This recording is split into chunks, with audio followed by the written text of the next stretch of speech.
Olá pessoal, desejo que vocês estejam bem.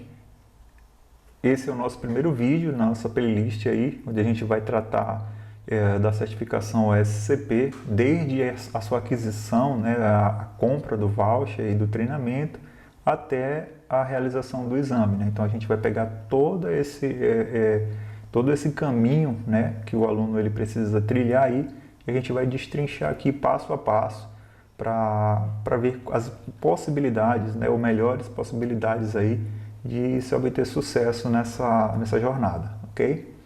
Então será um vídeo curto, porque é um vídeo introdutório. Eu vou tentar aqui pegar e fazer uma geral, um apanhado geral aqui, né? Não vou entrar em muitos detalhes, porque já terão vídeos onde a gente vai tratar de cada assunto minuciosamente. Mas se vocês tiverem alguma dúvida, vocês vão colocando nos comentários alguma sugestão e aí a gente vai trabalhando nos vídeos seguintes, ok? Vamos lá. Então, quem eu sou, né? Então, Nick dos Reis é o meu nome. Eu sou graduado em Gestão da Tecnologia, pós-graduado em Segurança da Informação. Hoje faço parte do banco de dados de perito do Tribunal de Justiça da Bahia e atuo como perito e pentester, né? Atualmente eu tenho as certificações de CPT e OSCP, né? As minhas redes sociais estão aí, é o meu arroba. Fiquem à vontade para me adicionar. Se vocês tiverem alguma dúvida, quiserem conversar, também estou à disposição, né? Mas a gente pode também usar aí o campo de comentários para trocar uma ideia, não só sobre a certificação, mas sobre segurança da informação e outros temas afins, ok? Bom, o que é o SCP, né? O SCP é uma sigla, né, para Offensive Security Certified Professional, que é uma certificação profissional de segurança ofensiva, e é uma certificação aí muito bem reconhecida e conhecida, né, na indústria de segurança da informação, justamente por se tratar de uma certificação prática, né, onde o indivíduo ele precisa ter habilidades tanto práticas como teóricas, né, em teste de penetração e segurança de sistemas, né. Então é importante que a gente enfatize isso. Quando a gente fala de segurança ofensiva, a gente não está falando apenas de pentest, né? O pentest é uma das coisas que fazem parte da segurança ofensiva, mas não é a única coisa. Isso aí a gente vai falar mais para frente nos outros vídeos, né? E aí vocês vão entender melhor, né? Então a OSCP basicamente é uma das certificações aí mais cobiçadas, né, na área de OffSec, acredito eu, e é uma certificação também difícil, né? É uma certificação rigorosa. Ela exige bastante que o candidato demonstre as suas habilidades, né, práticas, né, em relação à invasão de sistemas, lógico, em um ambiente controlado, é monitorado também. Só que é uma certificação que deixa muita gente com o cabelo em pé, digamos assim, né? Mas não é impossível não, tá? E aí a gente vai ver aí qual que é o melhor caminho a ser traçado aí para essa jornada ser concluída com sucesso. E o que é PEN 200? Né? Por que eu coloquei essa pergunta aqui? É porque eu já vi muita gente falar, poxa, eu queria tirar a certificação PEN 200, né? Não tem nada de mais nisso, mas é uma colocação meio errônea, né? Porque o PEN 200 ele é o treinamento, né? O PEN 200 ele na verdade ele é o curso. A certificação é o SCP, né?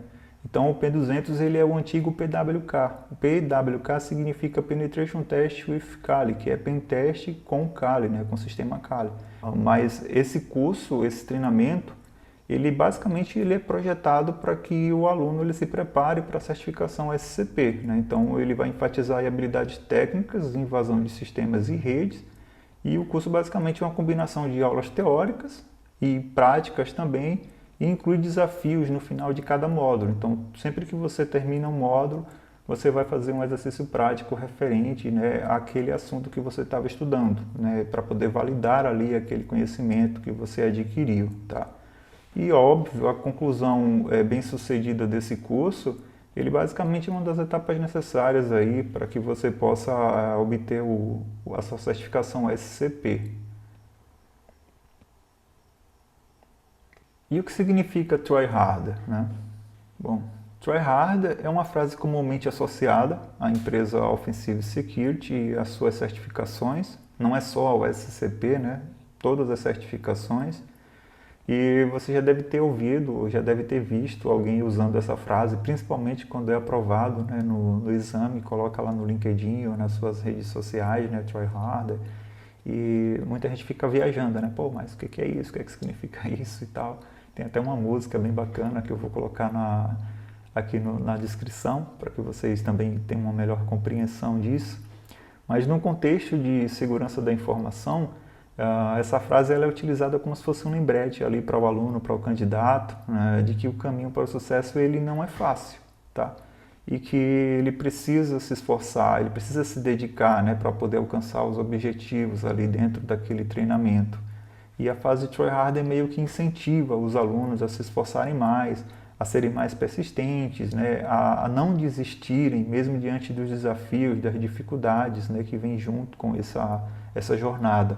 Então é basicamente como se fosse uma filosofia ali que reflete a abordagem prática, o hands-on, né, digamos assim, da Offensive Security em relação ao ensino e aos treinamentos em segurança da informação. Eu acho que dá para a gente resumir o Try Harder em 3 palavras, né? Que seria persistência, criatividade e percepção, tá? E aí quando a gente vai aqui para persistência, né? Quando a gente fala de ser persistente, a gente basicamente tem que pensar o seguinte: a segurança da informação ela envolve muita pesquisa, envolve solução de problemas e testes, então assim, não há atalhos para você obter sucesso, né? Você precisa ter em mente que erros, falhas, tudo isso faz parte do processo e que dar um passo para trás, entender por que aquela abordagem não está funcionando, vai também lhe ajudar a entender ou a identificar, né, o que de fato você vai tentar em seguida. Então veja que às vezes você precisa tentar novamente, porém de uma maneira diferente. Então persistência é diferente de insistência, né? Não confundam aí, né? Se vocês lembram de Thomas Edison, né, que inventou a lâmpada, quando ele foi indagado sobre as 1000 tentativas fracassadas dele, né, ele disse o seguinte: eu não fracassei, apenas aprendi 1000 maneiras diferentes de como não projetar a lâmpada. Então, acho que a gente deve pensar mais ou menos por aí, né? Você deve focar tanto no que deu certo, como também no que não deu certo e por que não deu certo, né? Para que futuramente, quando você se depare com uma situação similar, você não perca tempo, né? Você já sabe que aquilo ali não vai dar certo e por que não vai dar certo, então você já vai tentar uma abordagem diferente. Então essa seria a persistência. E a gente tem a criatividade, né? Então, try hard é ser criativo. Que sentido? Se você repete a mesma abordagem falha várias vezes, você não vai ter progresso. Isso é nítido. Não adianta você insistir, você está ali numa toca de coelho ali, mas você acha que existe uma vulnerabilidade e fica ali meia hora, 1 hora, 2 horas, 3 horas, 4, 5. Enfim, você não consegue evoluir e você simplesmente se prende aquilo ali e fica ali, né, travado ali. Então a criatividade ela vai fazer com que você saia dessa toca de coelho e que você abra sua mente, né? Então quando a gente fala em criatividade, a gente está falando do mindset, né? É você pensar como hacker, é você pensar fora da caixa, né? É você olhar com a visão de 360 graus para o problema. Se for preciso se afastar para poder pensar melhor, eu acredito que é muito válido também, né? Às vezes ali quando você está muito em cima, você não consegue pensar em muitas possibilidades. Então, dar uma pausa às vezes para poder pensar em situações diferentes pode lhe ajudar, né, em relação a você criar algo ou pensar em algo diferente. E basicamente você vai ter que usar o seu conhecimento, a sua compreensão de conceitos de segurança da informação e para considerar aí uma ampla variedade de soluções, né? Acho que a ideia vem dessa amplitude aí, né, de possibilidades, né? Então, por isso criatividade, tá? E há sempre abordagens diferentes para resolver um problema, então não se prenda ali, se você, sei lá, você fez uma enumeração, encontrou algumas portas e você verificou os serviços, não conseguiu evoluir, começa tudo de novo, enumera a máquina novamente, tenta outra abordagem, né? Então usa a sua criatividade aí para poder sair do gargalo. Então o Try Harder também ele trata muito disso, né? De você ser criativo. E percepção, né? Perceptivo. A consciência situacional, se a gente for analisar, é uma habilidade crítica aí, né? Quando a gente está falando de profissionais de segurança da informação. Então, você deve estar ciente das tecnologias, dos recursos, das técnicas disponíveis em uma determinada situação, né? O que fazer ou o que não fazer. Então, você precisa estar ciente desses aspectos também não técnicos, tá? Vou dar um exemplo aqui. Vamos supor que você está fazendo um laboratório e você tem um tempo lá. Então você tem que estar ciente de quanto tempo ainda você tem disponível para que você possa usar isso da melhor forma, né? Para obter o melhor resultado. Então esse gerenciamento de tempo, ele também acaba entrando aí nessa parte de percepção, né? Você tem que não apenas olhar para os aspectos técnicos, mas olhar também para os aspectos não técnicos. E aí a gente vai falar um pouco mais disso lá na frente, para que você tenha um melhor entendimento, tá? Então, em outras palavras, o try hard tente mais mesmo, se esforce mais, porém de uma forma mais inteligente, tá? Agora que a gente tem algumas abordagens e algumas dicas, né? Então, primeiro, bom, concluir todos os módulos do material do curso. Isso é importante demais, tá? Tem muita gente que vai direto para os laboratórios. Ah, mas eu já trabalho com pentest há X anos, eu já conheço pentest, eu já pratico em CTFs, né? Eu já tenho experiência. E aí isola o curso e vai direto para os laboratórios. Eu, particularmente, acho isso um grande erro, né? E já digo já por quê. Então, esse slide que eu estou apresentando aqui agora, ele faz parte do material oficial do Offensive Security, é só traduzir, né, e vou colocar aqui a minha opinião a respeito, né? Então, ler o PDF e assistir aos vídeos, isso é essencial, tá? Então, se você está preocupado com o tempo, né, poxa, Nick, mas eu só comprei aí os 90 dias. Ler esse material e assistir os vídeos vai me tomar bastante tempo que eu poderia estar fazendo nos laboratórios, não importa. Estuda o conteúdo, que você vai avançar muito mais rapidamente quando você for para os laboratórios, né? E isso eu estou te dizendo por experiência própria, foi o que eu fiz, tá?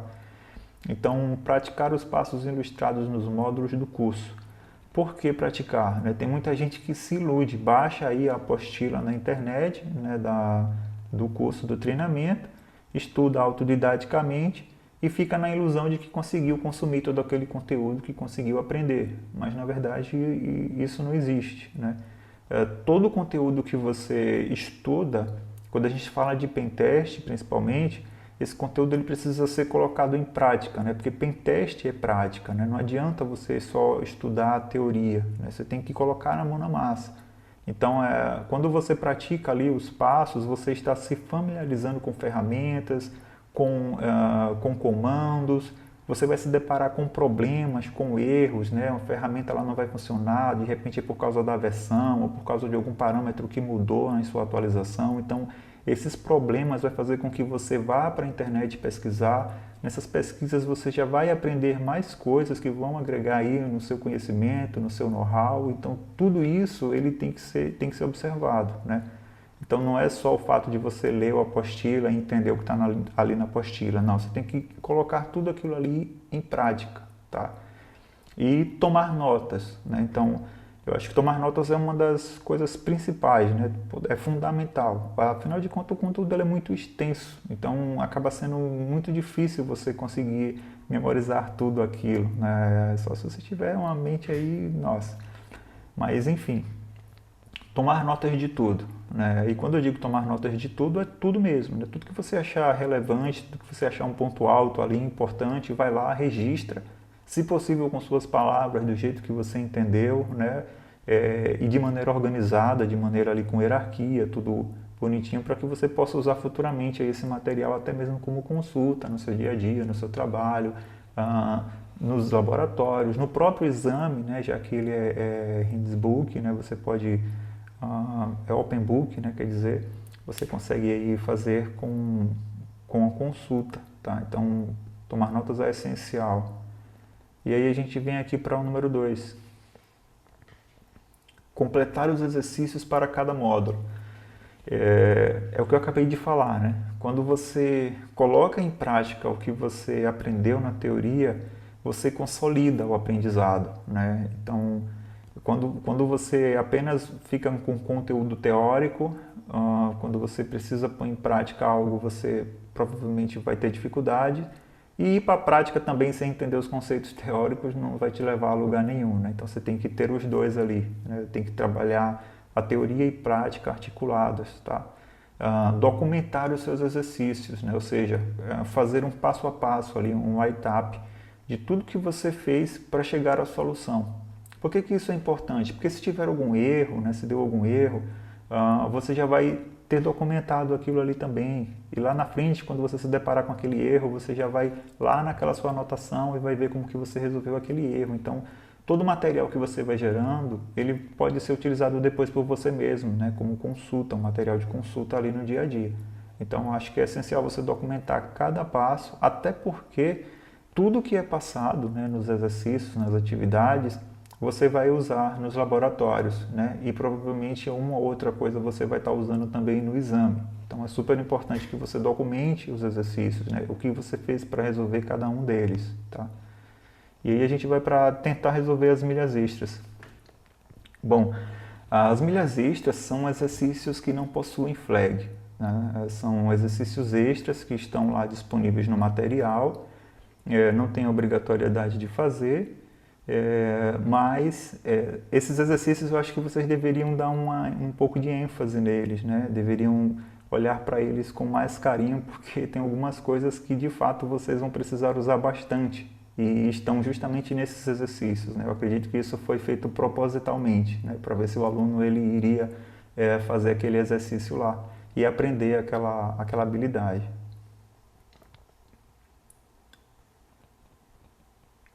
E aqui a gente vem explorar os laboratórios. Então, você leu os PDFs, você praticou os passos ilustrados no PDF, você fez as atividades, né? Você tomou nota de tudo isso, aí agora sim você vai para os laboratórios, né? Você já criou ali a sua base, né? O seu background, para que você possa agora, de fato, fazer as máquinas que você tem disponíveis lá para treinar. Então não vamos colocar aí a carroça na frente dos bois, tá?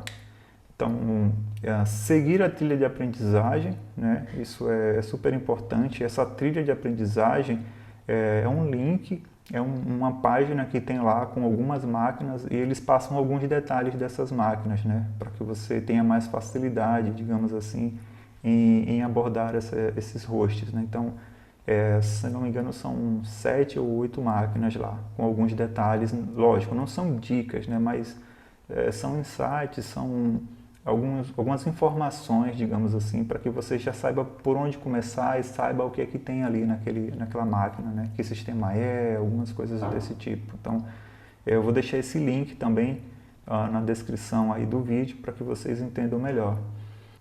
Explorar as máquinas, né? Eu acho que é essencial que você explore o máximo de máquinas que você puder e no outro slide a gente vai ver por que isso é tão importante, né? A quantidade de máquinas, e independente do sistema, se é o Windows ou se é Linux, né? Fazer write-ups dos labs, ou seja, tudo que você for descobrindo dos laboratórios, você vai documentando, né? Então você vai criar uma nota lá separada da rede pública, por exemplo. Coloca o IP lá da máquina e aí você vai colocar lá, tá, inicial, né? Enumeração, depois exploração, depois pós-exploração ou escalação de privilégios, se for um caso de uma máquina que você precisa escalar, e aí depois pós-exploração. E vai registrando tudo que você encontra de interessante, né? Então, faça um write-up, um passo a passo de tudo que você fez para conseguir comprometer aquele host, para conseguir fazer a escalação daquela máquina ali, que futuramente pode acontecer de você pegar uma máquina parecida, com um serviço parecido, e aí você já tem ali o seu write-up para poder lembrar como que você abordou aquela vulnerabilidade, como que você conseguiu obter o acesso, etc. Então, é muito importante que você faça isso. E fazer as máquinas sem olhar as notas. Então vamos supor que você, beleza, conseguiu acessar a máquina, conseguiu rotar a máquina, né? Conseguiu fazer após a exploração. Então depois, em outro dia, você vai tentar fazer essa máquina toda sem olhar para suas notas, tá? E quanto mais máquinas você fizer assim, melhor. E aí depois eu vou explicar também por quê. Como obter sucesso, né? Eu coloquei essa pergunta, mas na verdade não existe um atalho, né? Mas vamos lá. Aqui a gente tem a taxa de aprovação da OSCP. Embaixo eu coloquei máquinas Linux e máquinas Windows, porque tanto faz, né? Isso vai ser irrelevante para você, né? Se você vai fazer mais máquinas Windows ou mais máquinas Linux, isso aí não vai ter relevância nenhuma. O importante é que você faça a maior quantidade de máquinas possível. E aí a gente vai ver aqui por quê, ó. Abaixo de 11 máquinas, você vai ter aí um percentual de 28%, né, de chance de aprovação. De 11 a 20 máquinas, aí você já sobe aqui para os 40, né? Então, de 21 a 30, você vai para 52%. De 31 a 50, você já vai para 55%, né? 54, 55% de chance. De 41 a 50 máquinas, você já sobe aqui para 68%.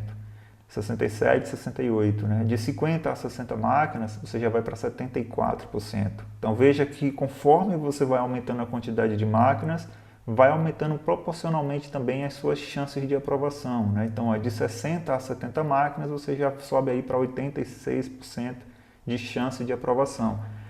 Um detalhe aqui é que hoje são 75 máquinas, né? Porque as 5 máquinas do PWK, elas estão em meus laboratórios, então são 75 máquinas hoje. Então, se você conseguir fazer as 75, obviamente você vai aqui para casa dos 90%, aí pode se considerar aprovado, né? Eu fiz as 75 máquinas. Isso eu vou contar quando eu fizer um texto sobre minha jornada, né? Que foi bem conturbada, tive uma série de problemas, perdi basicamente 4 horas de prova, mas consegui ainda assim obter 90 pontos, né? Não consegui escalar o privilégio da última máquina, porque acabou o meu tempo, mas com os 10 pontos extras eu ainda fiquei com 100, e aí eu vou falar sobre todo o processo, né? Como foi.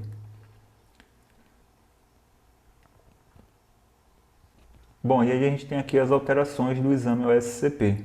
A Offensive, ela desenvolveu aí uma abordagem de aprendizado que ficou um pouco diferente de como era antes, né? E o pessoal reclamava bastante do material, da apostila, né, etc. Então, eles melhoraram muito isso e deixaram também um ambiente um pouco mais prático, mais interativo, né? Então, antes você fazia os exercícios, mas você não tinha como validar. Hoje você já tem. E aí, deixa eu passar aqui, nessa nova abordagem, foram adicionados cerca de 126 exercícios exclusivos, né? Então são exercícios novos, os quais você precisa aí resolver com exatidão para poder pontuar. Então só para você ter ideia, vamos supor que, sei lá, você tem um exercício onde você precisa criar um ping sweep em Python, né? E que gere a saída apenas dos hosts que respondem e um por linha, um exemplo. Mas aí ele quer que você coloque como parâmetro o primeiro octeto, né, lá que vai determinar a classe, a rede e tal, como parâmetro, e os últimos também para determinar o range ali de IP. E aí você faz esse scriptzinho simples lá em Python, beleza? Roda na sua máquina, funciona tudo ok. E quando você submete esse arquivo para ser analisado, né, lá no painel, você recebe uma mensagem de que ele não está correto, né, para que você refaça e tente de novo. E você fica grilado, pô, mas na minha máquina funciona, né, e por que não está dando certo? E isso é bem interessante, né, isso é bem bacana, porque faz você pensar, né, em outras possibilidades. Eu tive um exercício aqui que eu precisei fazer umas 6 formas diferentes para poder dar certo, né, e aí depois eu fui entender por que estava dando errado, e isso gera um aprendizado muito bacana. Então, essas validações que são feitas agora na plataforma, né? Ou seja, você precisa fazer o exercício exatamente como eles esperam que seja feito, né? E isso faz com que você aprenda muito. Então, eles mudaram isso e faz com que você fixe melhor aquele conteúdo, né? Isso são basicamente em todos os módulos, tá? Todos os módulos têm exercícios práticos onde você precisa submeter uma flag e essas flags elas são dinâmicas, né? Então, o pessoal estava falando, mas aí alguém pode passar a flag e você colocar lá, não funciona, tá? Não funciona. Quando você inicia lá a máquina de exercício, automaticamente tem um script que já gera uma flag dinâmica e ela já vem alterada. Toda vez que se inicia a máquina, ele gera uma flag novamente. Então é impossível você reutilizar a mesma flag ou utilizar a flag passada por alguém. Você tem que fazer o exercício, né? E os novos critérios de pontos de bônus. Isso aqui é uma coisa muito interessante, por isso que eu trouxe para cá também, para a gente falar um pouquinho, porque os alunos, antes, né, para poder obter os 10 pontos, eles precisavam fazer uma quantidade de laboratórios e exercícios e tinha máquinas específicas, né, que não podiam ser colocadas nesse relatório, porque eram máquinas que já tinham write-ups desenvolvidos pela própria Offensive Security para ajudar alguns alunos a começar, né, máquina alfa, beta, então tinham algumas restrições, mas você tinha que fazer, além do seu relatório de exame, esse relatório com a quantidade X de máquinas e exercícios para enviar, então era muito trabalho, né, imagine aí. E aí eles resolveram isso dessa forma. Hoje você tem que fazer, né, 80% das soluções corretas dos exercícios do curso. E como é que você sabe que você tem 80%? Porque lá tem um contador, né? Quando você vai submetendo as flags, isso vai sendo contabilizado e o percentual ele vai aumentando, então você sabe quando que você atingiu ali os 80%, né? E o outro critério seria enviar a prof, né, TXT, de pelo menos 30 máquinas de laboratório. Então ficou muito melhor, né, porque você não vai precisar mais fazer aquele relatório gigante dos exercícios, tá? Então, como eu falei aqui, não há necessidade de enviar relatórios de exercícios, né? Isso, poxa, nossa, foi uma das melhores coisas que eles fizeram. Quando eu comecei o curso, estava muito preocupado com esse relatório, né? Pela questão de tempo, ele demanda muito tempo, né? E depois de uns 20 dias que eu havia começado a minha jornada, eu recebi essa notícia maravilhosa aí, que se eu não me engano acho que foi no dia 3 de agosto de 2022, né? Foi no dia 3 de agosto de 2022 que houve essa mudança aí, né, desses critérios aí de pontuação, tá?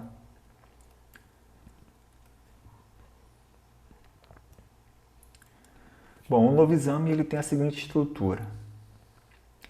Aqui na coluna do lado esquerdo a gente tem os pontos, aqui a gente tem o número de máquinas e na terceira coluna algumas notas importantes, né? Então vamos aqui pegar primeiro 60 pontos. São 60 pontos para 3 alvos independentes, né? Então são 3 máquinas independentes, podem ser Windows, pode ser Linux, pode ser ambas, né? Não se sabe, mas são 3 máquinas, cada uma valendo 20 pontos, né? Conforme está aqui. Então são 10 pontos para o acesso inicial, né? Que é baixo privilégio, e mais 10 pontos quando você consegue escalonar ou escalar o privilégio ali. E aí você fecha a máquina com 20 pontos. Então são 2 etapas, né? O baixo e o alto privilégio. E aí o buffer overflow, que no exame anterior você só precisava fazer o estouro da pilha e aí você já conseguia obter acho que era 25 pontos da máquina, né? Você já matava o host basicamente quando você fazia o buffer overflow. Agora não, ele é só um vetor de ataque inicial, né, de baixo privilégio. Então você estourou o buffer, você conseguiu entrar na máquina, agora você vai ter que escalar o privilégio para você poder obter aí os outros 10. Então veja que o buffer agora só vale 10 pontos, né? Então dificultou um pouquinho, digamos assim. Então são 3 máquinas independentes, cada uma valendo 20 para somar os 60 pontos, tá? E aqui a gente tem os outros 40 pontos, que basicamente se resume no AD, né? O Active Directory. Então são 2 máquinas clientes e um controlador de domínio. E o detalhe aqui é que você não tem pontos parciais, né? Ou seja, vamos supor que você conseguiu acessar o primeiro cliente, né? Você escalou o privilégio ali do primeiro cliente, pivoteou para o segundo, fez o patch de hash, seja lá o que for, foi para o segundo lá. e não conseguiu evoluir, né? Você só fez o acesso inicial, pegou a flag local lá e dali você travou. Bom, você não tem ponto nenhum aí, é 0 ponto, né? E mesmo que você entre na primeira máquina, escale privilégio, entre na segunda máquina, escale privilégio, se você não conseguir entrar no controlador de domínio, você tem 0 pontos. Então, isso é super importante que vocês memorizem. O AD, ele só é válido se você comprometer ele completamente, né? E, só que ainda assim continua sendo uma vantagem você iniciar por ele. Vamos ver por quê.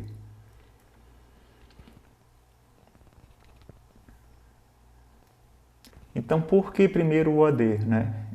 É mais uma questão mesmo de estratégia, né?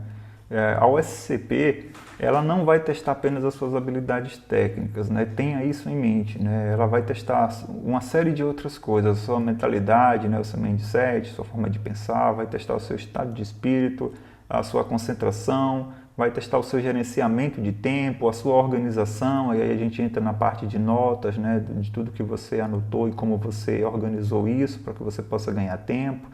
E, acima de tudo, eu acredito que é a metodologia. Se eu pudesse resumir a OSCP em uma palavra só, eu acho que não teria palavra melhor para definir que metodologia, né? Então, tem um vídeo que, antes de eu iniciar o meu exame, né, é comum que a gente vá ouvir jornadas de outras pessoas, fazer leitura, né? Tem um vídeo no YouTube de um pentester que ele estava falando sobre o exame, né, que tinha ido para o retake, mas que ele tinha achado injusto e tal, porque ele já trabalhava há mais de 10 anos na área e etc. Só que é justamente o que eu acabei de falar, né? Não é só a questão de habilidade prática, né? É aquela questão de você pensar como um hacker também, né? De você ter aquela malícia, de você pensar fora da caixa, né? Então, de você ter uma metodologia e principalmente de você ter entendido qual que é a metodologia que a Offensive Security espera de você. Porque tem esse detalhe também, né? E quem te prepara para essa metodologia é o curso. Então, se você pula o curso, pula os exercícios, ignora aquilo lá por você achar que é insignificante e vai direto para os laboratórios, certamente você não vai compreender essas metodologias que são abordadas durante o treino, que é o que vai de fato te preparar para o exame, né? Então, não cometam essa estupidez de ignorar o material e já ir direto para os laboratórios. A maioria das pessoas que fizeram isso conseguiram fazer um máximo de 30, 32 laboratórios, né? Não conseguiram evoluir mais que isso. Então, o Active Directory aqui a gente tem o seguinte, iniciando por ele, você vai ter uma maior flexibilidade aí de obter os 30 pontos restantes, né? Então, se o Active já vale 40 pontos, você vai ter essas possibilidades. Eu não sei se tem mais, eu coloquei só 5 aqui, mas já é muito, né? De fazer os outros 30 pontos. Então vamos dar uma olhada rápida aqui. Por exemplo, eu fiz o AD, né? Tenho meus 40 pontos garantidos e eu posso fazer mais uma máquina independente, né? Ou seja, uma máquina completa com baixo e alto privilégio, vai valer 20 pontos, então eu já vou ter 60, mais os pontos extras, que são 10 pontos. Então aqui eu já fecho os meus 70 pontos, né? Os pontos extras são os pontos dos exercícios que eu comentei anteriormente, né? Dos 80% dos exercícios e no mínimo 30 laboratórios você consegue esses pontos extras, tá? E aí a gente tem aqui a segunda opção, que seria você fazer o AD mais 2 máquinas independentes, né? Cada uma valendo 20, então você já fecha aqui 80 pontos, está aprovado também. A terceira opção seria o AD mais 2 máquinas parciais, né? Ou seja, uma máquina parcial é você fazer apenas o acesso inicial e pegar a flag local, né? Então, se você pega a flag local de 2 máquinas, cada uma vai valer 10, então você tem 20 pontos, com 40, 60, mais os pontos extras aqui, 70, então você é aprovado também. Outra possibilidade seria você fazer o AD e fazer mais 3 máquinas parciais, ou seja, se são 3 máquinas independentes, então se você consegue fazer o acesso inicial nas 3, você tem 30 pontos, né? Então 30 com 40, 70 você está aprovado também. E aqui a gente tem a última opção, que seria você fazer o AD mais uma máquina independente, né? Completa, ou seja, valendo 20, 60, mais os pontos parciais, ou seja, mais uma máquina com acesso inicial e a flag local apenas. Então você já teria aqui também os 70 pontos. Observem que se você iniciar pelo AD, as suas chances de obter êxito, elas são muito maiores, né? São muito, a diferença é absurda, né? Porém, isso não quer dizer que você não possa também tentar uma outra abordagem, né? Que seria fazer somente as máquinas, não, vou pular o AD, não consegui achar o entry point, né? Enfim, eu vou para as máquinas independentes. Então, como são 3 máquinas, aí a gente vai fazer uma observação aqui. Você pulou o AD, né, se concentrou ali nas 3 máquinas independentes e com os pontos de bônus, ó o detalhe, com os pontos de bônus, né, você vai conseguir os 70 pontos. Só que aí não tem margem para erro. Né? Por que não tem margem para erro? Porque se você conseguir entrar na primeira máquina, escalar o privilégio, fechou 20, entrou na segunda máquina, escalou o privilégio, fechou 40, entrou na terceira máquina, não conseguiu escalar, já era, você vai ficar com 60 pontos, né? Mesmo com seus 10 pontos de bônus, então você não passa. Então você vai ter que rotar, você vai ter que escalar privilégio nas 3 máquinas, né? E ter feito também os exercícios e os laboratórios lá, os 30, para poder ter os 10 pontos, senão você não passa. Então veja que o melhor caminho é sempre o AD, né? Se você tem dificuldade em fazer uma exploração de um Active Directory, pratica nos próprios laboratórios, né? Tem o módulo 24 da apostila, ela trata de uma rede lá da Sandbox e que é um AD. Então vai ter lá o passo a passo de tudo que você precisa fazer para comprometer todo o domínio, né? Até chegar no controlador. E é bom que você registre cada passo, né? Como é que você fez o tunelamento, como que você fez o pivô, como que você fez o PSD hash, como que você obteve os hashes dos usuários, como que você enumerou os usuários, né, para saber quem é o usuário que tem acesso ao RDP, quem é o usuário que de repente tem acesso a outra máquina da rede, que você pivoteou, né, quem é o administrador do sistema, quem é o administrador local, quem é o administrador do domínio. Então tudo isso você vai ter que ir registrando, porque se você entender essa metodologia, essa abordagem aí, você vai poder replicar nos outros 2, tem mais 2 ADs lá dentro, então são 3, você tem 3 ADs nos laboratórios para praticar. Para mim é mais que suficiente, né? Até porque o Active Directory do laboratório, você tem 4 hosts, né? Então são 3 clientes e um controlador de domínio. A outra a mesma coisa, são mais 3 clientes e um controlador de domínio. Então você tem 4 máquinas. No exame serão apenas 3, 2 clientes e o controlador. Então se você praticar lá nos laboratórios, provavelmente você vai ter facilidade em fazer o mesmo no exame, né? O detalhe é esse, é você praticar. Então, quanto mais laboratórios você fizer, quanto mais máquinas você comprometer, mais chances você vai ter de obter sucesso. Não tem outro caminho, né? Você pode estar trabalhando com pentest há 20 anos, não importa. Bom, o que tinha para esse vídeo é isso, né? Para não ficar muito longo. É só um vídeo introdutório, tá? E aí nos próximos vídeos a gente vai ver algumas coisas com mais detalhes. Se vocês tiverem dúvida, deixem nos comentários aí, me mandem mensagem e a gente vai desenvolver aí daqui para frente um material bem bacana que vai ajudar aí muita gente, eu tenho certeza disso, e espero que vocês façam parte disso também. Eu aceito críticas, aceito sugestões, né? Fiquem à vontade e eu estou esperando vocês lá. Me adicionem também, né? Minha rede está aí. E obrigado se você assistiu até aqui.